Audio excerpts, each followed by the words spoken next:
Welcome everybody. First of all, I already now apologize that one graph in my slides is not, the resolution is very bad, but this is not because of me, this is because of the transmission. That means don't blame me if I once say in a lecture hall to you, well, this is bad resolution, and don't come to me and say, well, Dr. Lang, you also had a bad resolution. You should try for good resolutions with your presentations. Good. Standard of life, standard of living, and ecological responsibility. A super interesting topic. We could talk about this for hours, and now I only have 10 to 15 minutes. But I do my best, and I know that Jens Nevich will wonderfully complement what I'm saying. Why are we talking about standard of living and ecological responsibility? Why is this a topic at all? And I want to start with a phenomenon that's called the Anthropocene. Has anybody heard about the Anthropocene? Who has heard? Okay, this is the tutors that had probably lectures with me. The basic idea of the Anthropocene is kind of coined as a new geological era. And why is it called the Anthropocene and not anymore the Holocene? The phenomenon with the Anthropocene is that the Anthropocene is the first geological era where humankind started to influence its environment on a global level. And why does this happen? This happens because we see with many different things, we see an exponential growth since at least the Industrial Revolution.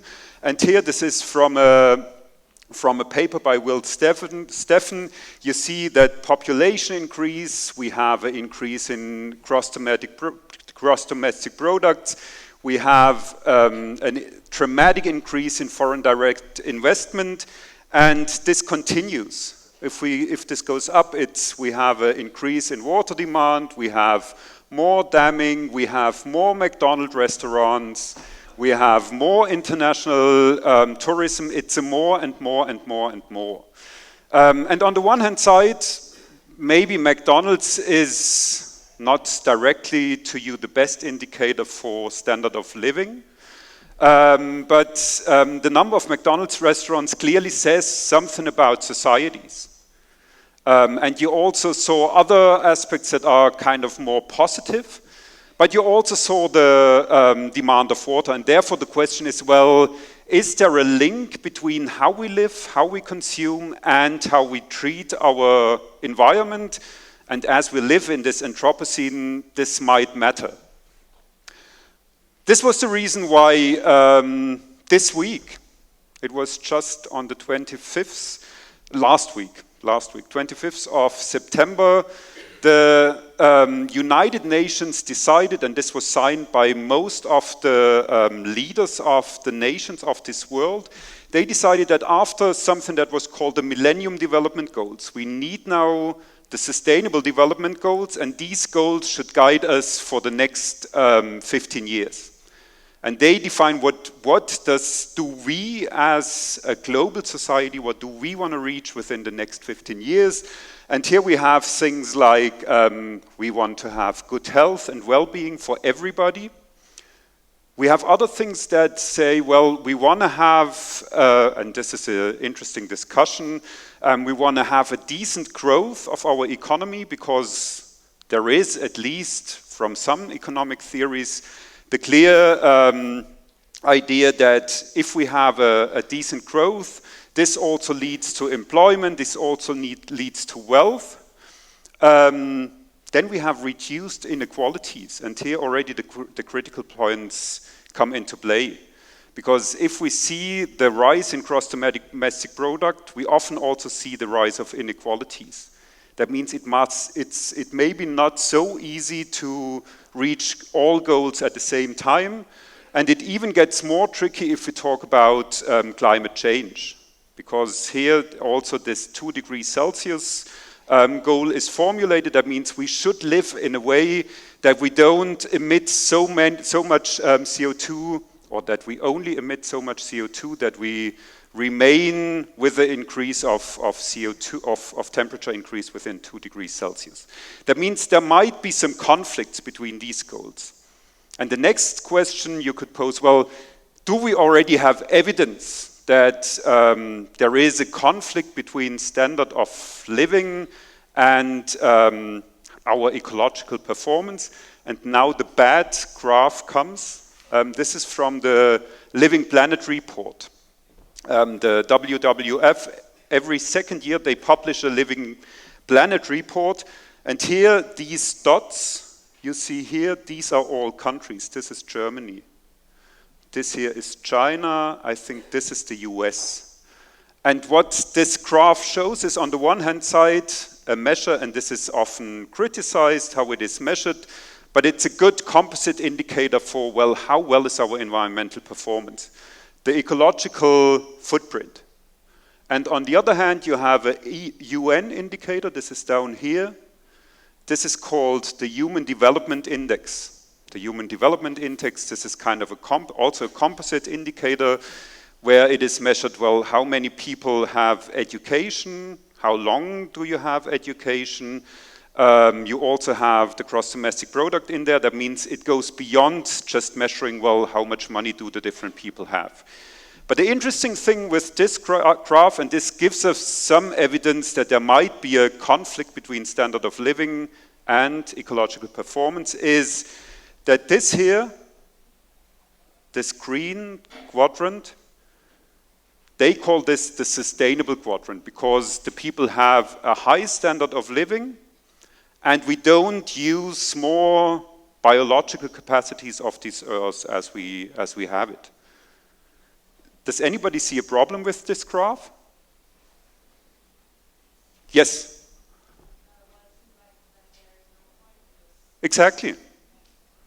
And this is kind of a critical situation. We live in a world where we have no country in this world, at least according to these measures, that meet this basic quality criteria, that we have a standard of living that is high enough and that don't consume too many biological resources or biophysical resources.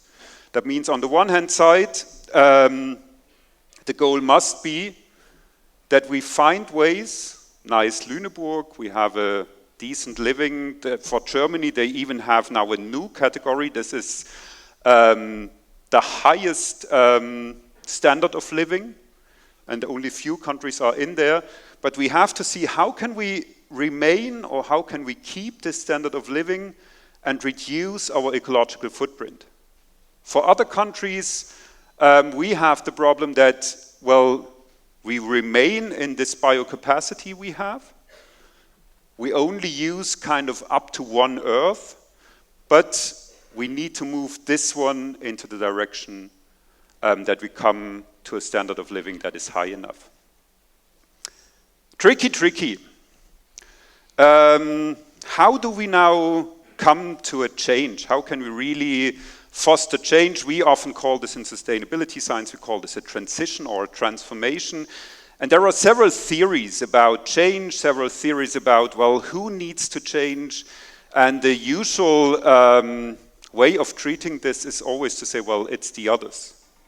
If you're a company, you often, or if you talk to company bosses, you often hear, well, if the regulations would be in a way that we move into a sustainability direction, then we would act sustainably. Or another argument is often as well, if the consumers would consume differently, if not everybody in this room would have a cell phone and kind of changes his or her cell phone every year, then we might use less resources. But the theory here, and this is a theory, it's called multilevel governance, or a multi-level perspective on transitions, is that change needs to happen on all different levels, and often 3 different levels are differentiated.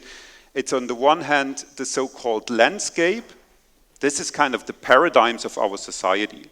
Is it a communist society? Is it a capitalist society? What are religious beliefs in this society? And this has an influence how we change and whether this society changes. On the other hand, and I expect that Jens will talk on regimes, this is kind of the political regimes or the economic regimes we are living in. What are the rules of the system? What are the rules of the game? They also have an influence whether something changes or not.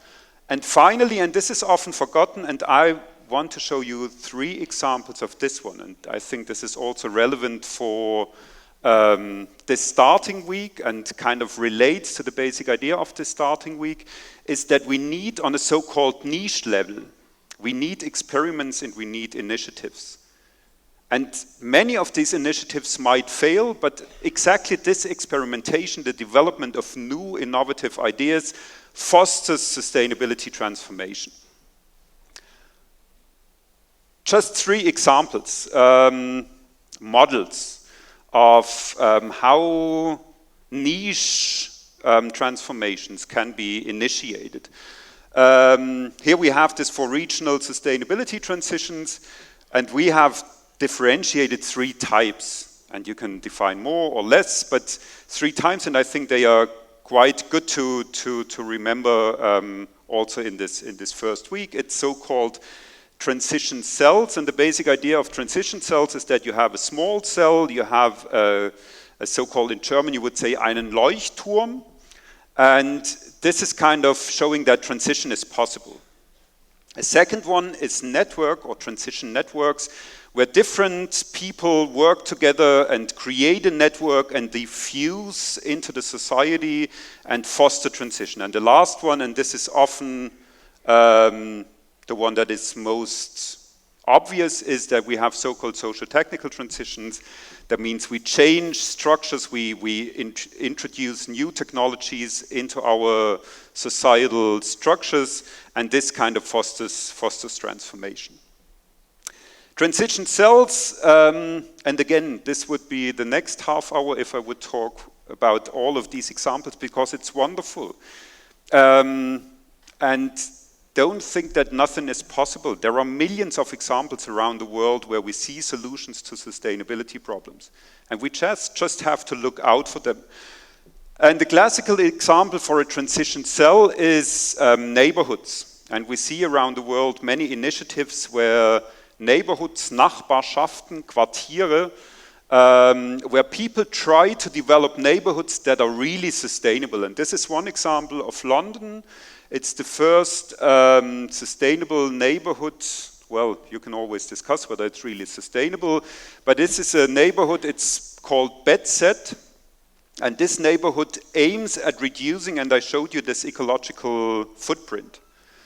And the basic idea of this initiative, and this is also the larger initiative, the One Planet Communities, is how can we create neighborhoods where the people living in this neighborhood only consume one planet, if everybody in the world would live in the same way. And this was the aim of Bedset, and the interesting thing here is that, well, there are many ecological innovations like interesting ventilation, etc., etc., etc., but it also has a strong social component. That means they strongly looked at the mixture, at the diversity of people living there. They have living and working at the same place. They have rooms they share together. And they try to fulfill these principles like zero carbon emission, but also acknowledging the culture and heritage of the place. This is one example how transition might happen. A second one, transition networks. Here I have an example from the US, the so-called Business Alliance for Local Living Economies. And the interesting thing here is that there was a woman in Philadelphia, and it's always good to use the US because everybody would agree the US is bad. It's always good to show, well, they also have good ideas. And this was Julie Ricks. And she had a cafe, and this is the White Dog Cafe in Philadelphia. And she said, why can't I change with my small White Dog Cafe? How can't I change the way how people consume? And she decided that she only has regional products in her cafe, and also products that are kind of ecologically friendly produced. And from this White Dog Cafe, an initiative was founded, the so-called Bali Initiative, and today I think it's over 70 initiatives around the world. That means, not around the world, in the US and Canada. That means there is one in Phoenix, Arizona, that's called Local First. Then we have one in Bellingham. And it's 21,000 companies that joined this network of local living economies, where they tried kind of to move this idea of localist initiatives, buying local, consuming local, producing local on a larger scale. The last example, sociotechnical transition, or sociocultural transitions, yeah, I brought this one with me. It's an example from Germany, and it's pretty old. They could be your grandparents, these two persons here. But this is an example from Juno in the Black Forest. And long before we had this discussion about energy transformation, Fukushima, etc., etc., etc., these two people, they are called Sladek, the family Sladek. They decided after there was an accident at another nuclear power plant, Chernobyl, they decided, well, we need to change something. And they moved forward, and they kind of were the first community that bought back the energy grid, das Energienetz. They bought it back from a large energy company, because they said only if we own the energy grid, we can kind of change the way how our energy is produced. And it's a real interesting story. And it also is about power. They had, for instance, they had kind of tried to calculate together with experts how much money is this energy grid worth in Schönau. And they got out of this calculation, it's 4 million Deutschmark, it was that time. But the energy supplier, he said, well, no, it's 8 million. And they already had the 4 millions and couldn't really buy it. And then the energy supplier, they thought, well, this was a cool strategy of ours to say, well, we just make it more expensive, and therefore it takes years and years and years. And then they funded I think it's a pretty cool initiative, because they said, well, let's find sponsors around Germany that kind of give us the money, and then sue, verklagen, then sue afterwards the energy supplier. And they really got this money, up to this 8 million euro, no, Deutsche Mark, that time, and could buy it back and surprised everybody. And this is today one of the largest, no, it's not one of the largest, but it's one of the German-wide energy suppliers that kind of provide nuclear-free energy, etc., etc., etc. Good. This seems to be all good. And you should cope with challenges. Therefore, I also had some challenges, brought some challenges with me. 3 challenges with regards to this kind of more niche innovations that are kind of critical, and that, from my perspective, if we don't solve them, we won't really reach this larger transformation. One challenge is impact and outcome. A nice example is Bedset. There were all these good intentions of Bedset. They had these ideas, that they had these innovations, but at the end of the day, they managed to reduce, for the average Bedset inhabitant, they managed to reduce the consumption or the ecological footprint from 3 Earths they used to 2 Earths, which is already good, but 2 is still too much. That means the question really is, do we meet these challenges or don't we meet these challenges? And do we really contribute to this larger scale impact? This leads me to scalability. And here I have an example. This is an example of a community, of a neighborhood in the desert of Arizona. It's called Arcosanti. And there, a super innovative architect said, well, we need to construct in this environment the model for the neighborhoods of the 21st century. And they managed to a certain extent, but they said, well, we also need to scale this. We want to have 5,000 people living there. We need to have these communities around the world. I was there last year, and it's 25 people living there at this stage. And it was, at the best days of Arcosanti, it was 500 people living there. That means scaling these entire issues is pretty tricky. And the last one is transferability. We always live in specific contexts. And some things work in specific contexts, others don't. Here, again, example from planning, urban planning. This is a city called Mostar. Has anybody heard about Mostar? Okay, few of you. Mostar is a city that is constructed in the desert of the Emirates, I think. I hope I'm right. And they say, well, we want to have this large-scale city where everything is sustainable. The problem first is that impact and outcome, that they didn't really manage up to now to construct Mostar.